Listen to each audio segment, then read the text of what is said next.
Madame, Monsieur, bonsoir. Mardi 20 août, je vous souhaite la bienvenue dans ce 20h.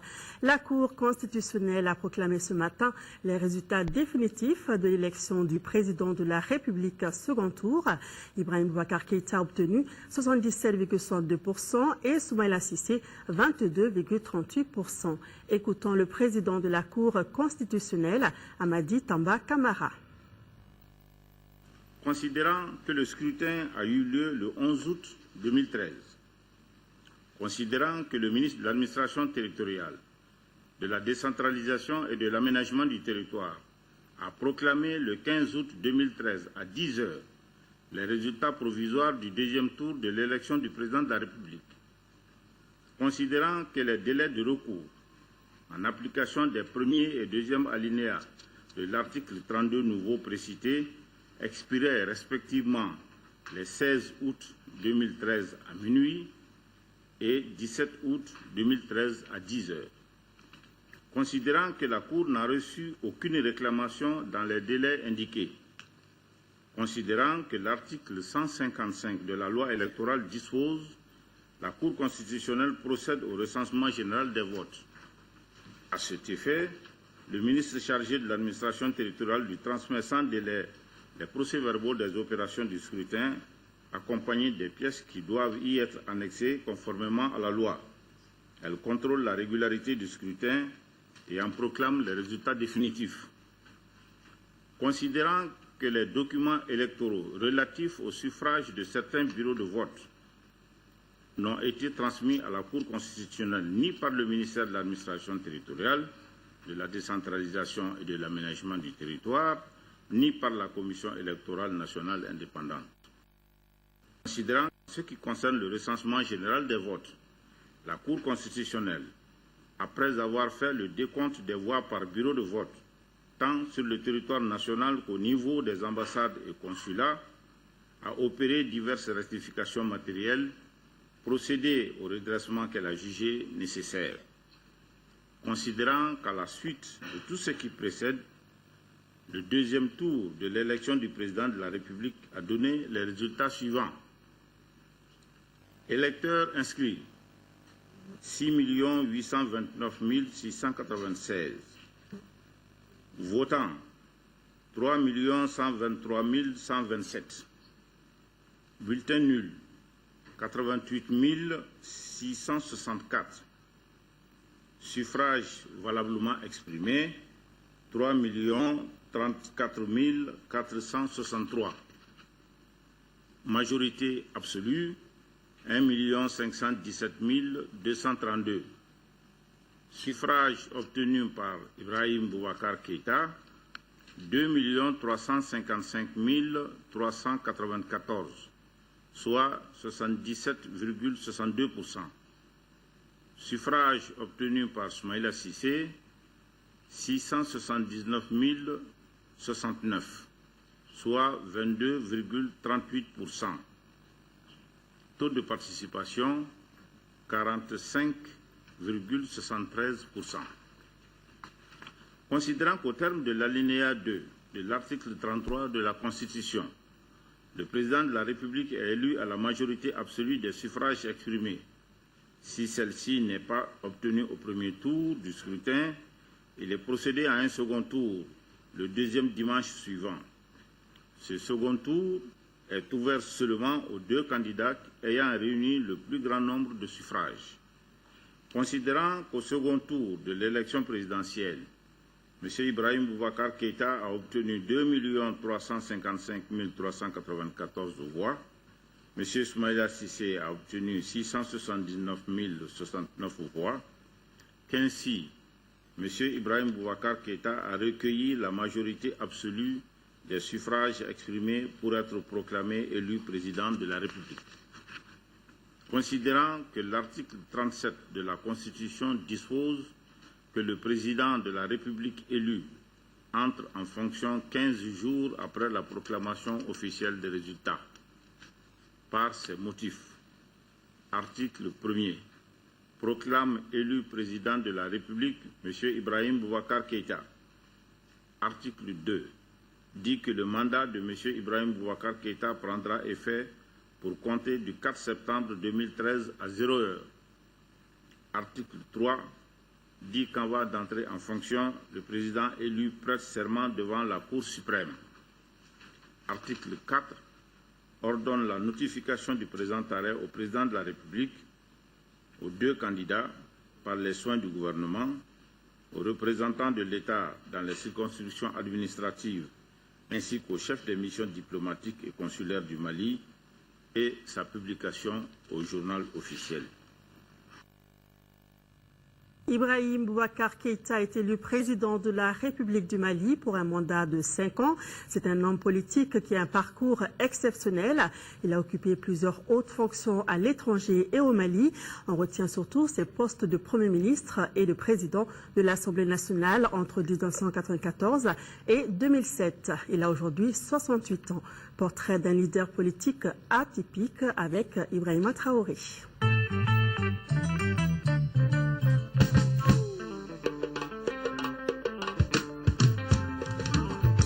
La troisième tentative aura été la bonne. Après s'être porté 2 fois candidat à l'élection présidentielle, en 2002 puis en 2007, Ibrahim Boubacar Keïta est enfin parvenu à se faire élire président de la République du Mali. IBK, comme l'appellent ses proches, est né le 29 janvier 1945 à Koutiala. Il obtient son BEPC en 1962, puis son baccalauréat option philo-lettres classiques en 1965 au lycée Terrasson de Fougères, actuel lycée Askia Mohamed. Il poursuit ses études supérieures successivement à la faculté des lettres de l'université de Dakar, à la faculté des lettres de Paris-Sorbonne et à l'Institut d'histoire des relations internationales contemporaines. Au finish, il décroche une maîtrise d'histoire et un DEA en politique et relations internationales. Il travaille d'abord en France comme chargé des recherches au CNRS de Paris et chargé d'enseignement sur les systèmes politiques du tiers-monde à Paris-Tolbiac. Au début des années 80, il revient au Mali comme conseiller principal du Fonds européen de développement, puis patron de l'ONG Terre des Hommes, dont l'action couvrait le Mali, le Niger et le Burkina Faso. Dans la foulée, Ibrahim Boubacar Keïta milite activement dans le mouvement démocratique jusqu'à la chute du président Moussa Traoré. Il rejoint après les élections de 1992 la présidence de la République où il sera conseiller et porte-parole du président Alpha Oumar Konaré. Il est nommé ensuite ambassadeur pour la Côte d'Ivoire, le Gabon, le Niger et le Burkina Faso avec résidence à Abidjan, poste qu'il occupera jusqu'en novembre 1993 avant d'entrer au gouvernement comme ministre des Affaires étrangères. Le 4 février 1994, Ibrahim Boubacar Keïta est nommé Premier ministre au moment où le régime du président Konaré est confronté à une crise scolaire, à des grèves syndicales et à une recrudescence de l'insécurité dans le nord du pays. IBK réussit à juguler ces crises qui avaient ébranlé le pouvoir. La restauration de l'autorité de l'État, déclarait-il, était un préalable à la réalisation de l'État de droit et nul n'est et ne sera au-dessus de la loi, déclarait-il à l'époque. En ces temps-là, son franc-parler et sa fermeté faisaient de lui la bête noire de l'opposition malienne. Il démissionne de son poste de Premier ministre le 13 février 2000, mais reste très actif sur la scène politique. Confronté à des difficultés au sein de l'ADEMA-PASJ qu'il présidait depuis 1994, Ibrahim Boubacar Keïta démissionne avec fracas en octobre 2000. Le 30 juin 2001, il crée le Rassemblement pour le Mali, RPM, dont il est depuis le président. Candidat à l'élection présidentielle de 2002, il est éliminé au premier tour, dévancé par l'ancien chef d'État Amadou Toumani Touré et Soumaïla Sissi. En 2002, IBK se présente à la députation en commune 4 du district de Bamako. Il passe triomphalement dès le premier tour pour ensuite être élu président de l'Assemblée nationale. En 2007, le président du RPM est à nouveau candidat à la présidence de la République. Il perd dès le premier tour face à Amadou Toumani Touré. L'élection législative lui réussit mieux puisqu'il est réélu député en août 2007 en commune 4. Mais son parti, n'ayant pas la majorité, il n'a pu garder la présidence de l'Assemblée nationale. Voilà à l'instant le portrait du nouveau président de la République du Mali. Et suite à cette élection, le parti Alliance des nationalistes convaincus pour le développement ANCD le bureau politique national de l'UM-RDA, le bureau national des jeunes de l'UM-RDA, le Parti écologiste pour l'intégration PEI, le Parti pour l'action civique et patriotique PACP, le SINACODEM, l'association Ankadia Dambé Kassenisso, le cadre de concertation des femmes des partis politiques, l'association des jeunes pour la démocratie et le progrès, l'association Vision Nouvelle, l'association pour le développement de Benena et l'organisation de l'unité syndicale africaine. Tous se félicitent vivement le président de la République, Ibrahim Boubacar Keïta, pour sa brillante élection à la tête du pays. Le président de la République par intérim a successivement reçu en audience les membres du comité de pilotage du mérite de la reconnaissance africaine et le ministre béninois en charge de l'environnement. Le premier est venu informer Diankouna Traoré de l'organisation de la première édition du mérite africain et le second était porteur d'un message du président Thomas Boni Yahi. Le compte-rendu des audiences avec Agali Agissa. Comment ça va?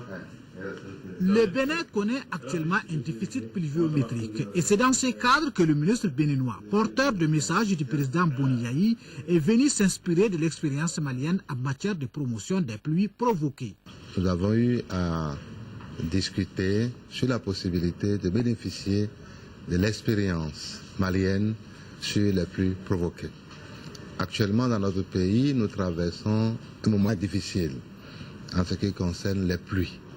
En attendant de Mali, une équipe qui pourra être au Bénin et intervenir et nous permettre, tel que vous le faites ici, réussir à bombarder les nuages, à les ensemencer et à permettre à ces nuages de pouvoir descendre sous forme de pluie en faveur de nos agriculteurs. Auparavant, le président de la République par intérim avait reçu les membres du comité de pilotage du mérite de la reconnaissance africaine. Ils sont venus informer le professeur Diankouna Traoré de l'organisation de la première édition du mérite dans notre pays. Le mérite de la reconnaissance africaine est un espace de reconnaissance des hautes personnalités de par les hauts faits qu'ils ont eu à poser. D'abord, en ce qui concerne le Mali pendant la période de transition, mais en ce qui concerne l'Afrique, courant l'année 2012. Le choix du président par intérim parce que il faudrait reconnaître ce mérite qui est la réussite de la période transitoire, la réussite des deux missions qui lui a été assignées ou qui s'est assignée, notamment l'organisation des élections libres, démocratiques et apaisées et la pacification du Nord. 3 médailles seront décernées au cours de cette édition prévue après l'investiture du président Ibrahim Boubacar Keïta. Le trophée Damien Boité, le trophée de la démocratie dans l'espace IMOA et celui de la sagesse africaine. La journée internationale de la jeunesse a été célébrée aujourd'hui. À Bamako, l'événement a été marqué par plusieurs activités, parmi lesquelles la réouverture du siège du Conseil national de la jeunesse. Le reportage est de Aldjumatina. Le 12 août, consacré Journée internationale de la jeunesse depuis 2000, est célébré au Mali à travers des actions citoyennes depuis 2005. Mais en raison du 10e tour de l'élection présidentielle, la journée a été reportée au 20 août. C'est pourquoi le site destiné à la construction du Palais des Pionniers a servi de cadre au lancement des activités. Le développement de toute société est intimement lié au destin de ces jeunes qui doivent en constituer l'armature. Les jeunes sont à la fois les successeurs de l'ancienne génération capables d'insuffler une nouvelle force à la société. En même temps, les guides responsables de la future génération des jeunes, c'est-à-dire les enfants d'aujourd'hui. Le thème de cette année est « Contribution des jeunes à l'effort de réconciliation nationale, de la consolidation de la paix et de la sécurité ». Un thème évocateur, interpellant la jeunesse qui doit faire face aux multiples défis et consolider les acquis en vue d'aspirer à un meilleur devenir. Cette journée du 20 août est une date symbole. La jeunesse malienne s'engage devant vous pour prendre une part active dans la vie future du pays avec des missions Dioro, contribution des jeunes à l'effort de la guerre. Nous n'avons pas voulu rester en marge de la reconquête du pays. Les autorités, quant à elles, mesurent toute la portée de la journée qui permet à la jeunesse de mener des activités à caractère public concernant la vie de la nation. C'est l'occasion pour nous de fêter la jeunesse malienne. Vous savez, cette jeunesse a connu beaucoup d'épreuves dans l'année qui vient de s'achever. Et au moment où on sort de la crise, il faut faire le bilan de ce qui a été fait au niveau de cette jeunesse. C'est ce que nous avons fait ce matin. Et nous avons profité aussi pour mobiliser la jeunesse afin qu'elle contribue à l'effort de réconciliation nationale, de consolidation de la paix et de la sécurité dans le pays. La plantation d'arbres sur le site des pionniers a aussi été l'un des temps forts de cette journée, ainsi que la réouverture du siège du Conseil national de la jeunesse. Le ministre de la Communication, porte-parole du gouvernement, a offert ce mardi un déjeuner à la presse malienne, une façon pour Manga Dembélé de féliciter ses confrères. Plusieurs membres du gouvernement étaient à ses côtés. C'était au parc zoologique. Reportage de Isaac Thieno. Le scope, c'est vous remercier pour votre accompagnement, pour votre engagement, pour votre patriotisme. C'est par ces mots que le ministre de la Communication a tenu à remercier ses confrères.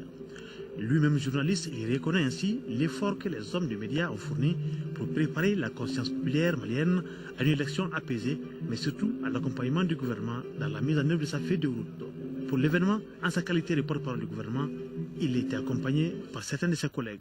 Le combat n'est pas fini. Le travail n'est pas fini. Le résultat que nous avons aujourd'hui, il est important, certes. Mais le chemin à parcourir est encore important. Mais je tenais, au nom du gouvernement, à vous offrir un déjeuner que nous allons partager ensemble. Essentiellement cela. Il ne s'agit pas, à mon avis, en vous invitant, je ne vous invitais pas à une conférence de presse. Je vous invitais à déjeuner avec le gouvernement, avec les collègues qui ont la chance d'être avec moi ici, de partager un repas, histoire de vous remercier pour votre travail. Car je ne sais pas comment nous allons faire tout ce parcours avec le mérite qui est le leur aujourd'hui et ne pas partager un repas avec vous. Le ministre Manga Dembélé, au-delà du déjeuner de presse, est visiblement satisfait du soutien de ses confrères. Loin d'être un adieu à la presse, ce déjeuner a été une retrouvaille entre membres de famille. Dans le souci de rendre les entreprises de presse privées plus solides, les patrons de la presse sont réunis depuis ce matin pour finaliser le document issu des travaux du 3 mai, Journée internationale de la presse. Boubacar Sissoko. Une presse responsable, dynamique et professionnelle, telle est l'ambition des patrons de la presse privée malienne. Ces responsables d'associations et d'entreprises de presse sont en conclave pendant ces 2 jours. Il s'agit pour eux d'élaborer un document qui prendra en compte le développement de la presse privée au Mali. Au début de cette année, dans une même dynamique unitaire, l'ACEP et le groupe avaient soumis aux autorités un plan d'urgence pour la survie de l'entreprise de presse au regard de la crise multidimensionnelle qui a frappé tous les secteurs de l'économie malienne. Le document de plaidoyer que nous préparons à l'attention des nouvelles autorités s'inscrit dans ce même cadre. Nos réflexions porteront sur la législation, l'aide directe et l'aide indirecte, l'accès à l'information, les rapports entre la presse et les autorités. C'est assurément une nouvelle ère que les professionnels de la communication ouvrent. Le document qui sera issu des travaux sera soumis aux nouvelles autorités maliennes. Ces résolutions seront désormais le baromètre des rapports entre la presse privée et les autorités maliennes. Le ministre des Maliens de l'Extérieur et de l'Intégration africaine a reçu ce matin une délégation des enfants de la diaspora, encadrée par l'Association franco-africaine des Yvelines. Les enfants sont au Mali dans le cadre d'une colonie de vacances. Batraoré. Ce sont des enfants visiblement impressionnés par la diaspora malienne qui ont été reçus par le ministre des Maliens de l'Extérieur et de l'Intégration africaine. Ces enfants, selon leur encadrement, sont au Mali pour s'imprégner des valeurs culturelles du pays. Et l'Association franco-africaine des Yvelines œuvre pour leur intégration. Ça fait 10 ans qu'on amène les enfants issus de l'immigration dans le pays d'origine des parents. C'est pour découvrir la réalité du pays et pour échanger avec les parents. C'est pour les ressourcer. Au retour, les enfants sachent vraiment pourquoi les parents sont venus en immigration en France. Et le ministre Marempa Sampora d'expliquer aux enfants l'importance d'une telle visite au pays d'origine.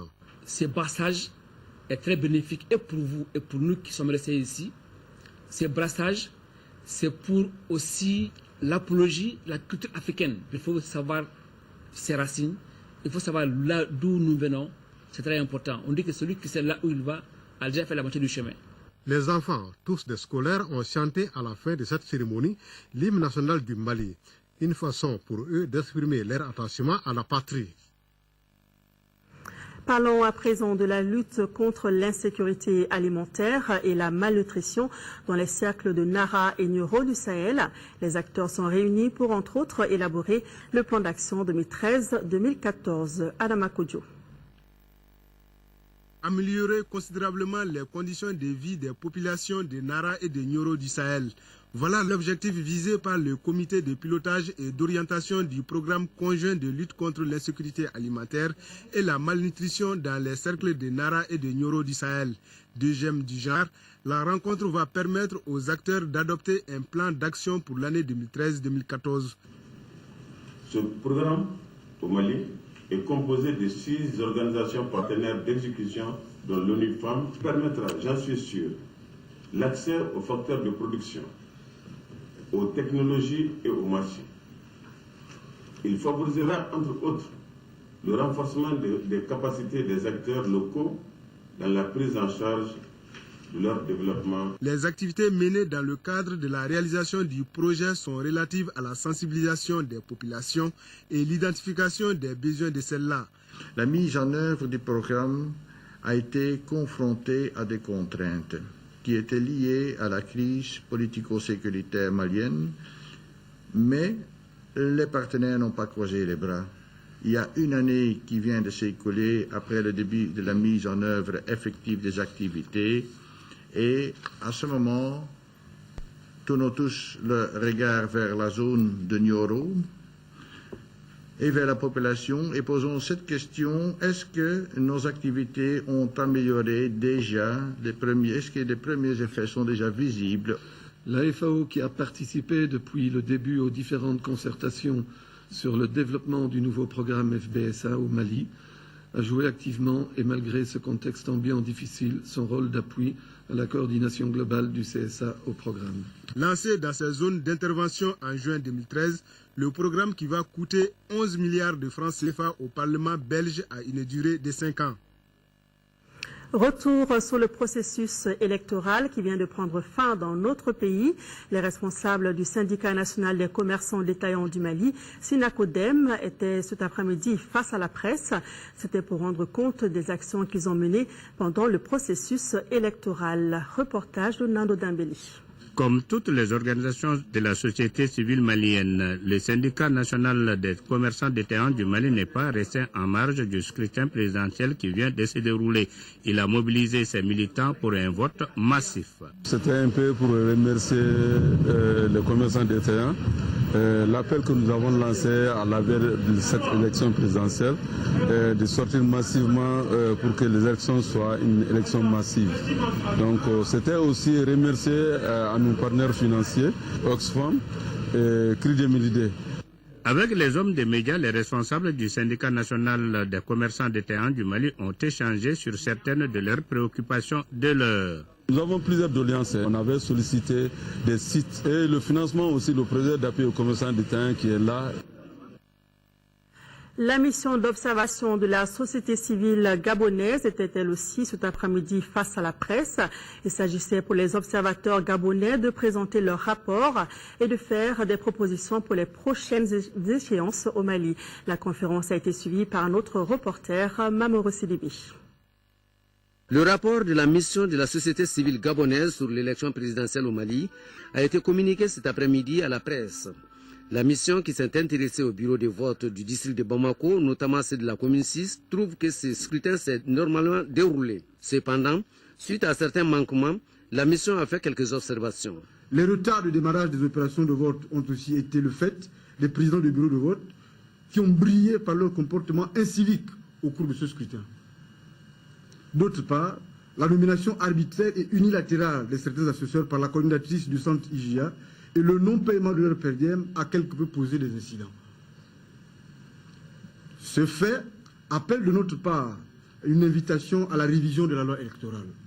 Ainsi, après cette élection présidentielle libre, juste et transparente, le Mali vient de montrer aux yeux du monde entier qu'il est un pays de référence. Le succès enregistré par notre pays est une première en Afrique et pourquoi pas dans le monde, ont fait remarquer les Gabonais. Le ministre de l'Administration territoriale, de la décentralisation et de l'aménagement du territoire rappelle aux citoyens et citoyennes qu'ils peuvent continuer à retirer leur carte NINA auprès des sous-préfets ainsi que du gouverneur du district de Bamako. Hors de nos frontières, au Sénégal, en cette période hivernale, les inondations sont récurrentes dans la banlieue de Dakar, provoquant des sans-abri. Fort heureusement, le gouvernement est à pied d'œuvre pour reloger les sinistrés. Les fortes pluies de ce mois d'août ont commencé à faire des victimes. Plus de 600 personnes ont dû élire domicile dans cette école à Djidé Thiaroye-Kao, un quartier de la banlieue dakaroise très souvent soumis aux inondations. Une situation qui risque de perdurer puisque depuis lundi, la capitale sénégalaise est arrosée par une pluie intermittente. Je suis inquiet avec toute ma famille. La pluie a créé beaucoup de dégâts. J'ai peur quand je vois le ciel s'assombrir. Je ne peux plus aller travailler et laisser mes enfants seuls ici dans ces conditions.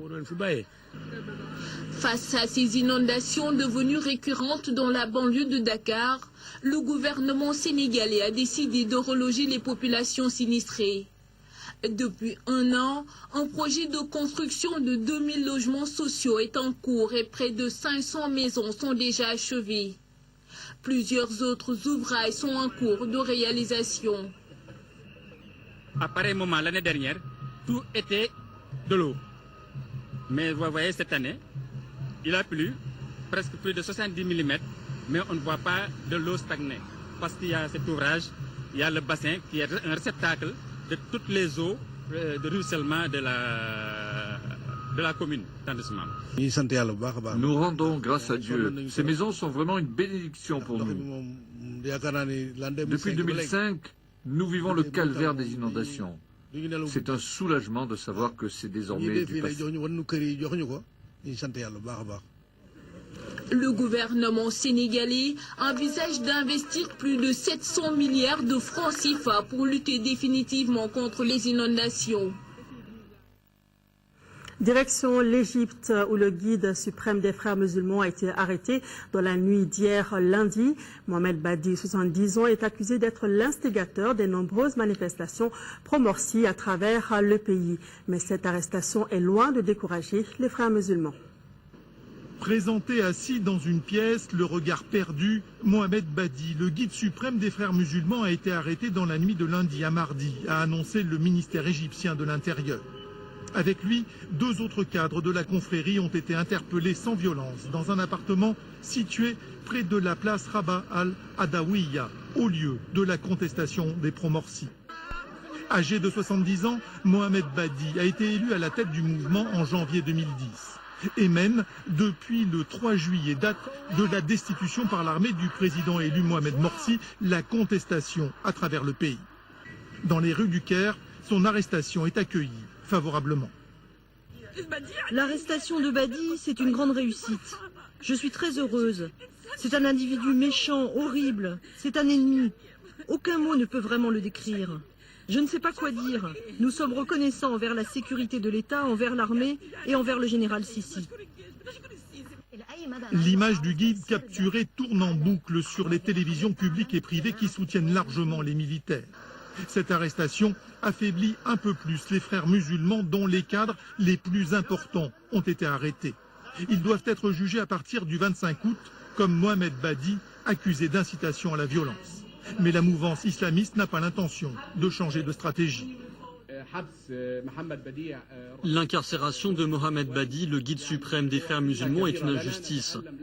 Il représente une grande valeur pour nous. Nous sommes tristes, mais les frères fonctionnent comme une coalition à tous les niveaux de la société. Et cette arrestation n'affectera pas nos opérations et notre droit de protester pacifiquement contre quoi que ce soit. Première cible, la presse, que les frères musulmans appellent à boycotter pour son soutien aux militaires. En réponse à cette accusation, les journalistes ont quitté la salle. Nous restons sur le continent avec l'essentiel de l'actualité du jour en bref et en images. En Tunisie, Amina, qui faisait partie des Femen, a quitté le mouvement après sa libération. L'ancien président égyptien Moubarak est dans l'attente d'un autre procès. Et tout de suite, au Nigeria, les services de renseignement ont annoncé la mort probable du chef de Boko Haram. Aboubakar Shekau, 44 ans, serait mort entre le 25 juillet et le 3 août. D'après les services de renseignement nigérians, le chef de la secte islamiste Boko Haram aurait perdu la vie après avoir été blessé par balle dans un affrontement avec les soldats. Pour le moment, aucune source indépendante ne confirme le décès de cet homme recherché aussi par les États-Unis. Les Américains avaient promis 7 millions de dollars à toute personne qui arrêterait ou tuerait Aboubakar Shekau. Léger desserrement de l'étau judiciaire autour de Hosni Moubarak. L'ancien président égyptien, âgé de 85 ans, bénéficie d'une remise en liberté conditionnelle dans une affaire de corruption. Mais l'ex-raïs demeure en détention dans l'attente d'un jugement pour un autre chef d'inculpation. Depuis la chute de son régime, Hosni Moubarak est jugé en même temps que ses deux fils pour une série d'affaires. Libérée après 2 mois et demi de détention, la militante tunisienne Amina Zboui quitte Femen. La jeune fille de 18 ans accuse le groupe féministe d'islamophobie et d'avoir un système de financement opaque. L'organisation avait multiplié les actions seins-nus pour réclamer la libération d'Amina.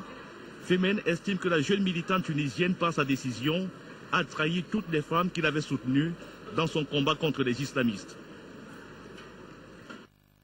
Retour à l'actualité nationale, le gouvernement vient de mettre à la disposition des mairies du district de Bamako 90 tonnes de céréales et divers produits alimentaires. Le don est destiné aux populations déplacées du Nord résidant à Bamako. Le compte-rendu de la cérémonie de remise avec Nouroum Sissoko. 60 tonnes de riz, 120 tonnes de couscous, 60 tonnes de sucre et divers produits alimentaires. C'est l'aide destinée aux personnes déplacées résidant à Bamako.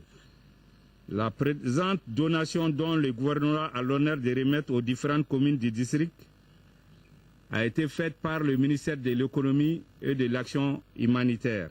Cette donation n'est pas une première et nous espérons qu'elle continuera jusqu'à ce que tous les déplacés rejoignent leur localité. Nous estimons que cela ne saurait tarder car une bonne partie des déplacés est déjà retournée en raison de la sécurité retrouvée dans les régions nord du pays. Un dispositif mis en place dans chaque commune permet d'atteindre les bénéficiaires. Alors, nous avons dans notre commune une commission chargée de la gestion des déplacés du Nord. Et cette commission regroupe les chefs de quartier, le Kouren, la mairie, le développement social, la protection civile et les déplacés. Concrètement, la répartition est faite au niveau des familles déplacées. Surtout les ménages sont recensés au niveau de la commune 2 et on va faire la répartition en fonction de ces ménages et de ces familles d'accueil. Le représentant du gouverneur a remercié les autorités et partenaires du Mali pour les efforts consentis depuis l'éclatement de la crise. Une trentaine d'enseignants déplacés du Nord prennent part à une formation sur l'éducation de base initiée par le RASDEC, réseau des associations pour le développement de l'éducation. Cette formation vise à renforcer la capacité des enseignants. Khadija Kodé. La crise au Mali a affecté presque tous les secteurs, en particulier celui de l'enseignement. Mais ce sont les régions du Nord qui ont été les plus touchées. Ces braves enseignants ont été obligés de se déplacer comme bon nombre d'habitants du Nord. Ils ont abandonné les classes, cela fait 2 ans. Pour que ces enseignants renouent avec l'habitude des classes, le RASDEC, le réseau des associations pour le développement de l'éducation, a initié une formation en leur endroit.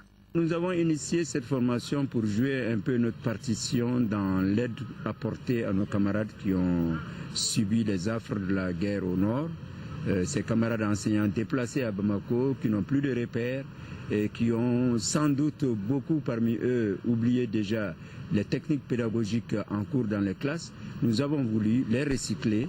Pour mener à bien cette formation et atteindre les objectifs visés, le RASDEC est appuyé par le SNEC, le Syndicat national de l'éducation et culture, et la FENAPEM, la Fédération nationale des parents d'élèves et d'étudiants du Mali. Vous qui êtes venus, vous êtes venus malgré vous. Vous retournez et je sais que ce n'est pas malgré vous que vous retournez et je sais que vous allez accomplir votre tâche. Que Dieu vous accompagne. Cette session qui se tient à Bamako vient à point nommé quand on sait que dans quelques semaines, sinon dans un mois, ce serait la rentrée officielle des classes. Donc, c'est une occasion pour nos camarades de renouer avec cette habitude qu'ils ont perdue depuis pratiquement 2 années. Après l'étape de Bamako, ce sont les enseignants déplacés qui sont dans les régions de Ségou et de Mopti qui bénéficieront de cette formation. Le choix de ces 2 régions s'explique tout simplement par le fait qu'elles ont accueilli le plus grand nombre d'enseignants déplacés. Cette édition avait pour principale information la confirmation par la Cour constitutionnelle de la victoire de Ibrahim Boubacar Keïta à l'élection présidentielle. Merci à vous de l'avoir suivi. Demain, Amadou Sankaré dans la mi-journée. Je vous retrouve dans les éditions du soir. Merci de votre fidélité à l'ORTM et merci de visiter notre site dont l'adresse s'affiche en ce moment sur votre écran.